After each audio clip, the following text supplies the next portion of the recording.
Buenos días. La perspectiva de género no es más ya una ocurrencia y por eso es importante escuchar a quienes han peleado y han perseguido este concepto, no solo en el ámbito académico, sino también en el profesional. Para esto tenemos el honor de tener el día de hoy a la maestra Teresa Evia Rocha. La maestra Teresa Evia Rocha cursó estudios de licenciatura en Pedagogía en la Universidad Nacional Autónoma de México. Tiene una maestría en Estudios de Género por la Universidad de Essex, Inglaterra. Durante 10 años fue funcionaria del Instituto Nacional de las Mujeres, en donde tuvo a su cargo las direcciones de capacitación, desarrollo de metodologías, vinculación con la sociedad y participación social y política. Desde ahí, diseñó y operó la Plataforma Estratégica para la Equidad Política, programa de promoción de la participación política de las mujeres. De 2011 a 2013 fue coordinadora general del proyecto Igualdad de Género, Derechos Políticos y Justicia Electoral en México, auspiciado por el Tribunal Electoral del Poder Judicial de la Federación y gestionado por el Programa de las Naciones Unidas para el Desarrollo y ONU Mujeres. Es facilitadora certificada del Modelo Internacional Bridge, iniciativa de capacitación en temas electorales respaldada por Naciones Unidas e IDEA Internacional. Actualmente colabora con el Tribunal Electoral del Poder Judicial de la Federación en la implementación del protocolo para atender la violencia política contra las mujeres. Es integrante de la Red Mujeres en Plural, del Grupo de Seguimiento al Cumplimiento de la Paridad, instituido por el INE, y del Observatorio de Participación Política de las Mujeres de Nuevo León. Actualmente es asesora de la Secretaría Particular del Magistrado Presidente del Tribunal Electoral del Poder Judicial de la Federación. Maestra, es un gusto tenerla hoy con nosotros y la escuchamos atentamente. Muchas gracias. Buenos días.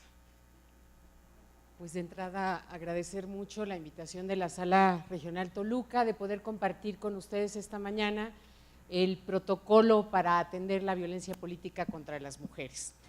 Aquí el reto va a ser el tiempo porque la verdad es que es un protocolo amplio y pues la tentación va a ser querer ahondar en algunos de los temas. Espero ceñirme al tiempo que tenemos para esta presentación esta mañana. Bueno, pues inicio comentándoles que este es un esfuerzo muy importante de 8 instituciones que congregadas a partir de la llamada de la magistrada María del Carmen Alanís Figueroa, accedieron a trabajar conjuntamente para crear este protocolo. Las instituciones que lo conforman son el Tribunal Electoral del Poder Judicial de la Federación, por supuesto, el Instituto Nacional Electoral, la FEPADE, la Comisión, la ASEAD, Comisión Ejecutiva de Atención a Víctimas, la Secretaría de Gobernación, en donde se aglutinan 3 de estas instituciones. Por un lado, la Subsecretaría de Derechos Humanos, por otro lado, la FEBIMTRA y también la CONAVIM, que son una comisión y una fiscalía, respectivamente, que justamente tienen a su cargo el combate a la violencia o la atención a la violencia contra las mujeres. Y finalmente, el Instituto Nacional de las Mujeres. Todas estas instituciones se reunieron durante varios meses para elaborar este protocolo. ¿Qué fue lo que motivó la creación del protocolo? Bueno, por un lado, la experiencia que enfrentaron las instituciones electorales en las elecciones pasadas, en las de 2015, en donde pudieron constatar una serie de casos de violencia contra las mujeres que compitieron por algún cargo público o en el ejercicio de un cargo público. Por otro lado, un fenómeno curioso, paradójico, no del todo sorprendente, que tiene que ver con el hecho de que el mayor acceso de las mujeres a los cargos de representación popular, gracias pues a toda la legislación que ha venido transitando desde una cuota de género del 30% hasta la paridad constitucional, pues evidentemente se ha traducido en que las mujeres están presentes en los espacios políticos en una mayor proporción. A esto también han contribuido varias de las sentencias del Tribunal Electoral y los tribunales estatales, y de la acción decidida del Instituto Nacional Electoral y la FEPADE en torno a garantizar los derechos político-electorales de las mujeres. Pero ese arribo en mayor número de las mujeres a los congresos, a las alcaldías, ha tenido como un efecto muy indeseado un aumento también en la violencia, los obstáculos, la hostilidad que enfrentan muchas mujeres que se atreven, entre comillas, a participar en la política. Y la tercera razón que da origen a este protocolo es que en este momento en nuestro país no hay un marco normativo que reconozca la violencia política contra las mujeres como un tipo ya sea de delito, dependiendo del caso, o de alguna falta administrativa. Hay varias iniciativas en el Congreso de la Unión, tanto en el Senado como en la Cámara de Diputados, para que se reconozca esta modalidad de violencia, pero hasta el momento todavía no se ha logrado. Y eso fue lo que obligó a las instituciones responsables, haciéndose cargo de que este nuevo fenómeno debe ser atendido, a construir este protocolo. ¿Cuáles son los objetivos del protocolo? Bueno, básicamente es que se reconozca, que se identifique, se haga visible esto de la violencia política contra las mujeres con elementos de género, que por tratarse de un fenómeno relativamente nuevo, la verdad es que es bastante desconocido. En segundo término es informar a las mujeres que participan en política y que ven violentados sus derechos político-electorales, qué pueden hacer al respecto, cómo pueden interponer una queja, una denuncia, ante qué institución, con qué características. En tercer término es permitir a las instituciones reaccionar de una manera oportuna frente a casos de violencia que pongan en riesgo la integridad física de las mujeres, como hemos ya sido testigos en algunos casos. Y finalmente, el favorecer la coordinación interinstitucional. Como ustedes saben, hay un vínculo estrecho en la actividad entre el INE, la FEPADE, el Tribunal Electoral. Muchas veces el mismo caso transita por estas tres instituciones y es muy importante pues, que haya una coordinación, que si un caso se recibe en una, inmediatamente se notifica a otra, si es que es importante que intervenga, como un caso que les voy a relatar de Chenaló muy recientemente y que seguramente todos ustedes escucharon. Es muy importante comentarles que este protocolo no incorpora nuevas obligaciones, no es un instrumento vinculante en el sentido de que no se modifican la reglamentación de las instituciones para incorporar nuevas atribuciones.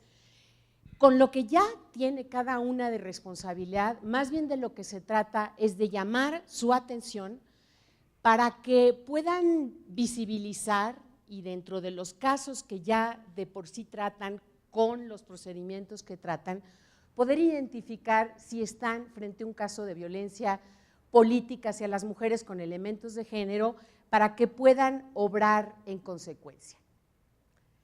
Se trata entonces de ponerle nombre, de visibilizar el entorno hostil, muchas veces violento, que pues muchas mujeres desafortunadamente enfrentan cuando vienen a lo público político. Y aquí pues la pregunta sería, ¿por qué ustedes tendrían que ocuparse de eso, ¿no? ¿Por qué los órganos jurisdiccionales deben de juzgar con perspectiva de género? Bueno, en primer lugar porque es obligación de las instituciones hacerlo, el artículo primero constitucional lo obliga, pero además porque es muy importante que las instituciones que tienen a su cargo salvaguardar la democracia en este país se hagan cargo de garantizarla para un grupo que, como ya decían en la introducción, se ha visto permanentemente marginado, obstaculizado de acceder a los espacios de toma de decisiones. Por eso es bien importante que instituciones como las aquí representadas pues asuman este compromiso de proteger los derechos político-electorales de las mujeres. La verdad es que las mujeres en buena medida hemos tenido que hacer frente un poco desprovistas, sobre todo en un principio, de herramientas, de normativas, de una institucionalidad que pues permitiera luchar contra el gigante que supone la estructura patriarcal que está presente en la vida diaria, en las instituciones, en las leyes, y que pues ancestralmente ha representado esta consigna de, pues, de que las mujeres estén en el ámbito privado y los hombres en el ámbito público. El protocolo empieza explicando qué es la violencia política contra las mujeres, que es como el gran desafío para nosotras, nosotros y para quienes en su quehacer jurisdiccional o administrativo se enfrenten a estas situaciones de violencia que viven las mujeres. ¿Cómo es la definición? Lo que dice es que se trata de acciones, omisiones, incluida la tolerancia, que basadas en elementos de género y en el marco del ejercicio de los derechos político-electorales tienen como objeto o resultado menoscabar o anular el reconocimiento, goce o ejercicio de los derechos político-electorales de las mujeres y, muy importante, las prerrogativas inherentes a un cargo público. Cuando empezaron a llegar al tribunal casos que podían relacionarse con esto, estaba la impresión de que la tarea del tribunal se circunscribía nada más a los asuntos electorales y que lo que ya no quedara dentro del proceso electoral ya no era su competencia. Sin embargo, en esta tendencia muy de aplaudirle al tribunal progresista y de expansión de derechos, concluyeron que el ejercicio de los derechos políticos también implica el accionar del cargo público. Y entonces es su obligación proteger también esta posibilidad de las mujeres que acceden a un cargo público, pues que puedan realmente ejercerlo, que no queden desamparadas cuando ya se entregó la constancia de mayoría y empieza la función. Esta violencia, como las violencias en otros ámbitos, puede expresarse, puede materializarse de diferentes maneras. Tenemos la violencia física, que es la más fácil de comprender, la que implica golpes, maltrato, un daño al cuerpo, pero también se ha reconocido la violencia psicológica, es esa violencia que a partir muchas veces o de ataques verbales o simbólicos va minando el ánimo, la autoestima de una persona a partir pues de humillaciones, de descuentos, de insultos, de relegarla, etcétera. Otro tipo de violencia que se ha reconocido y que es muy grave es la violencia sexual. También en el ámbito político encontramos que tiene expresiones muchas veces esta hostilidad hacia las mujeres en ataques de tipo sexual que vamos a ver también un poco más adelante. También puede ser violencia económica a partir de restringir los recursos a que accede, por ejemplo, una candidata o una mujer en un cargo público, patrimonial y simbólica. Puede ocurrir en cualquier ámbito, en el ámbito privado y en el ámbito público.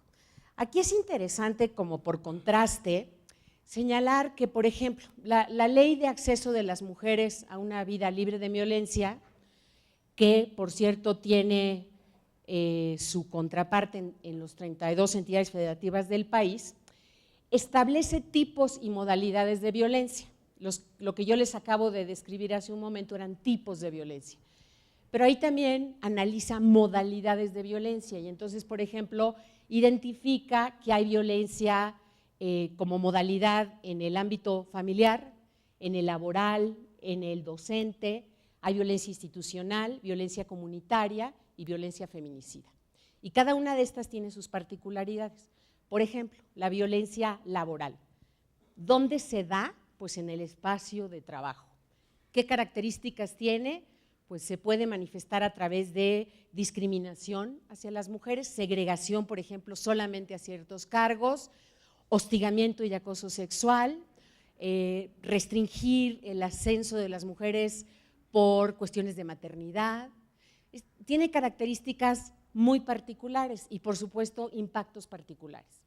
Si nosotros trasladamos esta lógica a la modalidad de la violencia política, pues lo que vemos es igual, que sucede en un ámbito, en este caso sucede tanto en el ámbito público como en el privado, no está circunscrita como la laboral solamente al espacio de trabajo, porque las mujeres que ingresan a la política muchas veces tienen un entorno hostil en el espacio público, pero también en el privado. Hay mujeres que deciden, por ejemplo, contender por un cargo público y encuentran una oposición feroz por parte de su pareja, de su familia, de su núcleo inmediato. Entonces, desafortunadamente, este tipo de violencia permea cualquier espacio y también se expresa con todos los tipos que ya les describí, física, sexual, etcétera.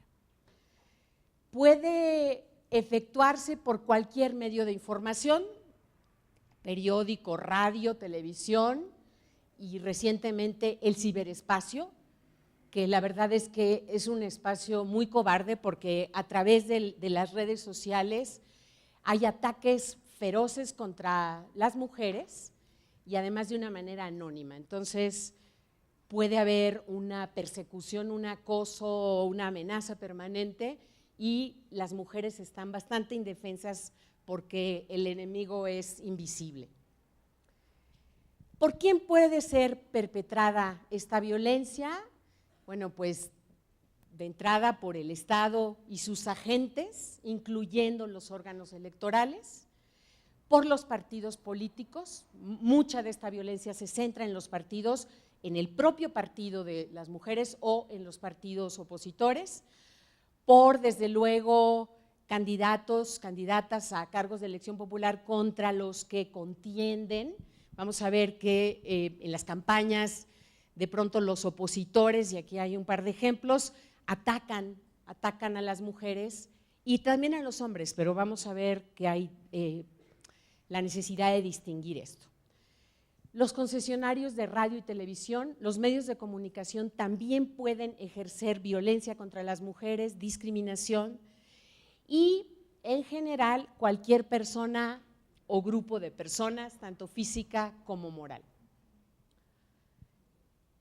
Como les decía, la violencia política está presente y la sufren hombres y mujeres.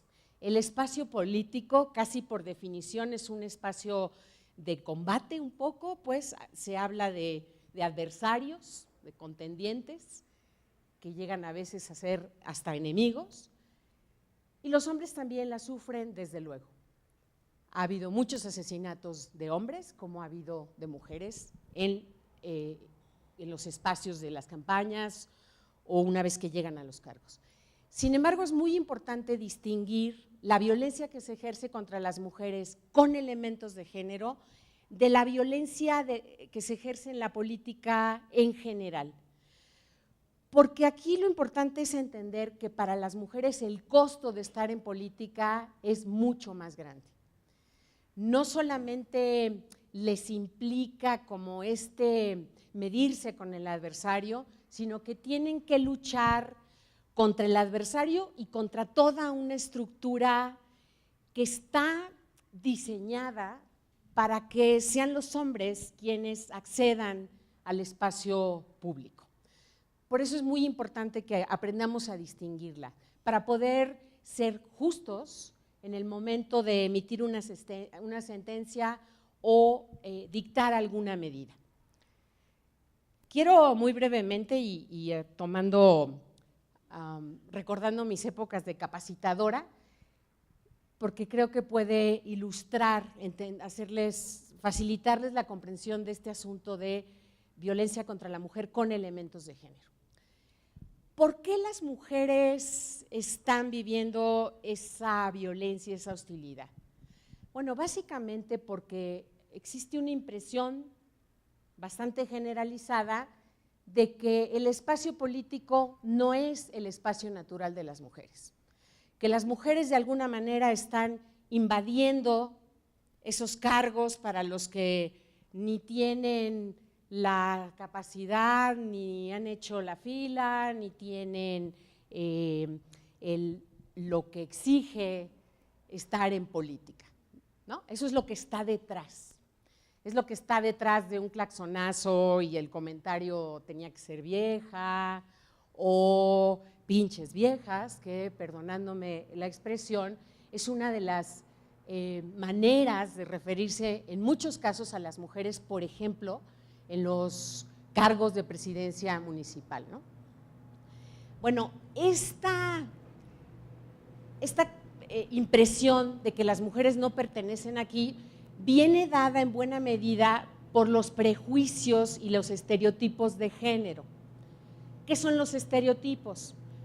Pues son generalizaciones de alguna realidad que se extrapola y que de ser un rasgo a lo mejor de un individuo, de pronto se transfiere a todo el colectivo al que ese individuo pertenece. A lo mejor es muy fácil entender los estereotipos si pensamos en las nacionalidades, ¿no? ¿Cuál es el estereotipo del mexicano desde fuera? ¿Quién me dice?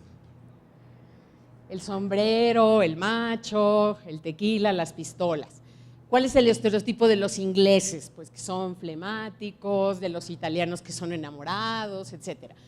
Esto no quiere decir obviamente que toda una nación se apegue a eso, pero como una forma de simplificar, se construyen estos estereotipos. Bueno, los estereotipos de género, podemos hablar de 3 grandes bloques de estereotipos. Los primeros son los que aluden a las características sexuales de las personas. Sabemos que hombres y mujeres somos diferentes desde el punto de vista anatómico, fisiológico. Eso ni lo negamos ni desearíamos que fuera diferente, lo celebramos. Pero esas diferencias de tipo físico después se traducen en desigualdades y eso es lo que es problemático. ¿Cuál es la diferencia más patente entre un hombre y una mujer si simplemente los vemos parados y nunca hemos cruzado una palabra con ellos? Bueno, de entrada, por ejemplo, podríamos afirmar que de manera bastante general los hombres son más altos y más fuertes que la mayoría de las mujeres. No podríamos generalizarlo, pero si atendemos nada más a la parte física, más o menos estaríamos a salvo si hacemos una aseveración de ese tipo. Nuestros cuerpos son diferentes.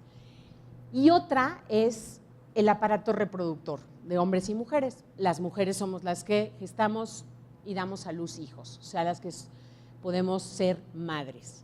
Bueno, estas 2 condiciones físicas de hombres y mujeres de pronto se trasladan a decir, si los hombres son más fuertes que las mujeres, entonces las mujeres son débiles. Y si las mujeres son madres, pues entonces las mujeres pertenecen a un espacio de naturaleza diferente al de los hombres. El segundo bloque de estereotipos tiene que ver con las atribuciones socialmente atribuidas, valga la redundancia, a hombres y a mujeres. Según estos estereotipos, ¿cómo son los hombres? Fuerte, agresivos, valientes, fuertes, inteligentes, líderes. ¿Cómo son estereotípicamente las mujeres? Sensibles, tiernas, hermosas, decorosas y sumisas.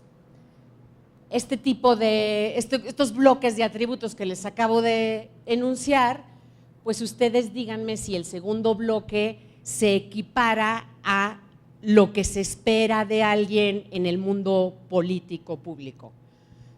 Pues no. Y sin embargo, justamente lo que la teoría de género propone, pues es que hay que desconstruir esos estereotipos, porque las mujeres no es cierto que sean solamente eso y que no puedan también ser lo que tradicionalmente se atribuye a los hombres, y a la inversa de la misma manera. O sea, todos somos seres humanos con posibilidades muy vastas y no en estas polarizaciones. El tercer bloque de estereotipos son los roles sexuales. ¿Qué le corresponde a la mujer? ¿Qué le corresponde al hombre? Desde las actividades, las profesiones, las ocupaciones, las tareas de los hombres a lo mejor son… ¿Qué roles tienen los hombres? ¿Cómo? Cambiar llantas, ok. El rol del sostenedor, del que mantiene una familia, el que está en el mundo público, en la esfera del trabajo, por supuesto en el ámbito político, y que está a cargo de una familia desde el punto de vista económico. ¿Cuál es el rol tradicional de las mujeres? El cuidado, principalmente, ¿no? El estar en el ámbito doméstico, familiar, el cuidado, y entre las ocupaciones, pues también todas las que tengan que ver con esta idea de el cuidado de los demás. Bueno, estos estereotipos, estos roles, pues hacen que cuando las mujeres quieren competir por un cargo público, de pronto parezca como una aberración, como algo que está contrahecho, que no es lo que corresponde, y entonces por eso de pronto nos encontramos oposiciones tan fieras como la que acabamos de vivir en Chenaló hace unos días. Y con estos antecedentes les voy a decir cuáles son los dos elementos a los que hay que atender para saber si un hecho entraña un acto de violencia política contra las mujeres con elementos de género. Por un lado es cuando la violencia se dirige a una mujer por ser mujer, no por ser del PRD, no porque me quitó el espacio, no, porque es mujer. ¿Qué significa eso? Que las agresiones están especialmente planificadas en contra de las mujeres por su condición de mujer, por lo que representan en términos simbólicos, bajo concepciones basadas en estereotipos y prejuicios. Fíjense estas dos mantas, no sé si alcanzan a ver hasta atrás. Estas mantas son de la campaña de la gobernadora ahora Claudia Pavlovich. La primera es una manta que está debajo de un promocional de ella en la campaña, y lo que dice es: las panochas en las coyotas, no en Palacio.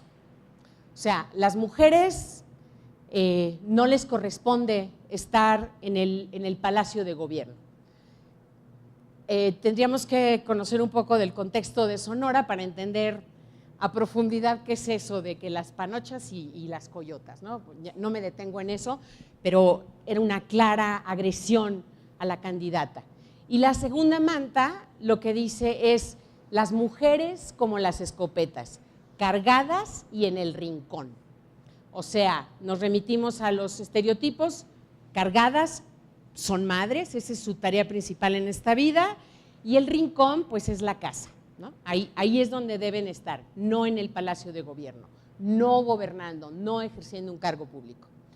El segundo elemento es cuando la violencia tiene un impacto diferenciado en las mujeres o les afecta desproporcionadamente.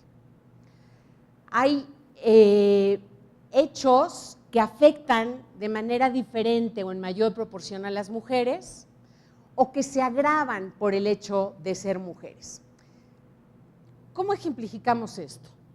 Si ustedes se toman la molestia de ver el recorrido de la cuota de género hasta la paridad, van a ver un rosario de subterfugios de los partidos políticos y a veces de las autoridades electorales para obstaculizar franca y abiertamente el camino de las mujeres a los cargos, en un principio las candidaturas. Todos estos temas de poner a las mujeres en distritos perdedores al final de las listas de representación proporcional, fórmulas mixtas para que una vez llegando al cargo se dieran el lugar a los varones, apelar a la excepción de la cuota por mayoría relativa. O sea, todos esos subterfugios de los partidos pues son acciones que están orientadas específicamente a obstaculizar el arribo de las mujeres a las candidaturas. Y por supuesto, no solo les afecta desproporcionadamente, estaban diseñadas para que así fuera, contra ellas. Otro ejemplo de cómo les afecta desproporcionadamente tiene que ver con los ataques de tipo sexual, desde una doble perspectiva. Por un lado, los ataques contra las mujeres con elementos sexuales. La violación, por ejemplo, en la jornada electoral pasada, hubo la violación a una de las gentes de campaña de una mujer que estaba contendiendo por la presidencia municipal. Las amenazas, por ejemplo, que reciben muchas de ellas, tienen esta connotación sexual de atacarlas desde donde hay mayor vulnerabilidad. Pero también hay un ataque que se basa en la sexualidad de las mujeres y que es la que pone en entredicho su honorabilidad desde este punto de vista. Muchos de los ataques tienen que ver con poner en entredicho que sean mujeres castas y puras. En este proceso electoral hemos visto en las redes algunos intentos de descalificar a las mujeres aludiendo a que no son suficientemente recatadas, digamos. Miren esta fotografía. Es Dilma Rousseff, una calcomanía puesta sobre los coches en el tapón de gasolina. O sea, si esto no es una agresión sexual brutal contra una mujer en un cargo público, en ese momento la presidenta de Brasil, ni siquiera es que haya sido actualmente que está en desgracia. Y aquí tenemos un caso de una joven mexicana que también en las redes empezaron a difundir esta fotografía de ella en paños menores, un Twitter con el mensaje de tal vez gane una elección 2016, pero no una elección 2016. Y bueno, ya si hablamos de agresiones mucho más subidas de tono, pues tenemos el caso de Rosa Pérez, la alcaldesa de Chenaló, que recientemente se vio obligada a renunciar a su cargo como presidenta municipal, porque desde que asumió el cargo hubo un ataque permanente contra ella que fue subiendo de tono. Un grupo de opositores le exigían la renuncia porque supuestamente no estaba cumpliendo con sus promesas de campaña. Claro, eso a una semana de haber asumido el cargo y de que no la dejaban trabajar, entonces estaba un poco difícil que cumpliera con esas promesas. Pero bueno, finalmente cuando pues se privan de la libertad a dos integrantes del Congreso del Estado y condicionan la renuncia de ella para liberarlos, pues ella ya no tiene más remedio que firmar esa renuncia. Ustedes me dirán que aquí había más problemas de tipo partidista o de grupos de poder, y sí los había también, pero sin duda el hecho de que ella haya sido mujer en una comunidad indígena, en donde si en otros ámbitos la presencia de una mujer en el espacio público no es tan bien recibido, bueno, dentro de las comunidades que se rigen por sistemas normativos internos, puede ser todavía más grave, porque muchas veces no las dejan ni siquiera participar en las asambleas, ya no digamos acceder a una posición de poder. Algunos otros ejemplos de cómo se expresa esa violencia contra las mujeres, pues esto de los registros simulados. En Chiapas, a partir de una sentencia de la Sala Superior, ustedes recordarán que se obligó a que las listas para presidencias municipales se integraran paritariamente. Entonces, 35 mujeres llegaron a una alcaldía como titulares, pero de esas 4 ya se han visto obligadas a renunciar, las 3 primeras, antes que Rosa Pérez, para ceder el espacio a sus respectivos maridos, que eran los que originalmente iban por la candidatura, ¿no? En esta lógica de pues patrimonialista, de que los cargos, los espacios le pertenecen a los hombres o a ese en particular que ya se veía en la boleta y ya se veía despachando en Palacio, y pues si no lo consigue por esta nueva manía de las autoridades de exigir la paridad, pues entonces hay maneras de darle la vuelta. Otro ejemplo de violencia que el INE registró en estas pasadas elecciones es la inequidad en la distribución de los tiempos de radio y televisión para difundir las campañas de las mujeres, y lo mismo los recursos que los partidos invirtieron en apoyar esas campañas. Uso inadecuado del 3% que los partidos tienen que destinar para el liderazgo de las mujeres, ocultamiento de información, ya a las salas les han llegado algunos de estos casos, desestimación y descalificación de las propuestas que presentan las mujeres, agresiones verbales basadas en estereotipos y visiones discriminatorias sobre las mujeres, acoso, ataques físicos, violencia sexual e incluso asesinato. Aquí hay ya 3 sentencias que son producto o que se dan a partir de la publicación y la presentación del protocolo. La primera es la que tiene que ver con una magistrada del Tribunal Electoral en el estado de San Luis Potosí, que se vio abiertamente acosada y discriminada por sus 2 colegas varones que pues, se dedicaron a hacerle la vida imposible al grado de obstaculizarle el acceso a su despacho, a su computadora, etcétera. Aquí la sala superior identificó que se trataba de un acto de violencia política contra la mujer en el ejercicio del cargo y pues pidió al Senado que tomara cartas en el asunto. El segundo es de la sala superior, no, perdón, de la sala regional especializada, ahí quedaron invertidas las letras, una disculpa, en donde establece que Blanca Alcalá, la candidata para la gubernatura de Puebla, que impugna un mensaje del Partido Acción Nacional en donde afirma que la mujer no hizo absolutamente nada durante su gestión como presidenta municipal, que Blanca se fue en blanco, y entonces pues la sala regional especializada lo que dice es que es un ataque contra ella porque declara a ella como mujer incapaz de desempeñar de manera eficiente un cargo público.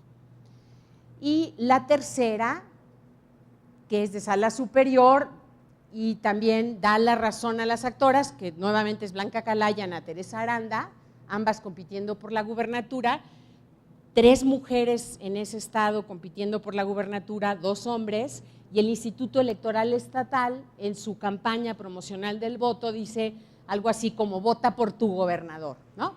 Cuando hay mayoría de mujeres contendiendo y cuando pues puede asumirse que están orientando el voto. ¿Cuáles son las instituciones competentes para brindar atención? Básicamente las 3 que ya les mencioné, pero también subsidiariamente las otras instituciones. A la FEPADE pues, se interponen quejas y denuncias, la FEBIMTRA, la CEAB y la CONAVIM prestan orientación legal y atención médica y psicológica. La CEGOV, a partir de poder hacer análisis de riesgo y establecer órdenes de protección. El INE, la FEPADE, la FEBIMTRA y el tribunal también tienen esa posibilidad de solicitar órdenes de protección para las mujeres si interpretan que están en algún riesgo de ataques físicos, como por ejemplo el caso de Rosa Pérez. A mí me tocó vivir de manera directa la noche anterior cuando estaban los 2 diputados secuestrados, escuchar a través de un chat o leer el intercambio entre Tribunal Electoral FEPADE, INE, de decir, ¿qué hacemos? Están exigiendo que la alcaldesa se presente en Chenaló con su renuncia por escrito y la canjee por la liberación de los 2 diputados. Y la verdad es que eso prendió todos los focos rojos, porque quienes conocen el ambiente en este momento en Chiapas nos decían, si ella pone un pie en su comunidad, la van a matar. No están jugando, los tipos tienen bidones de gasolina y están amenazando con quemarla. Quemaron su casa, por ejemplo. Entonces, bueno, aquí hubo una movilización para que el procurador del Estado pues estuviera atento y no corriera ella un riesgo en donde su vida estuviera en peligro, ¿no? Bueno, ya no me voy a detener, pero pues nada más invitarlos a que consulten el protocolo.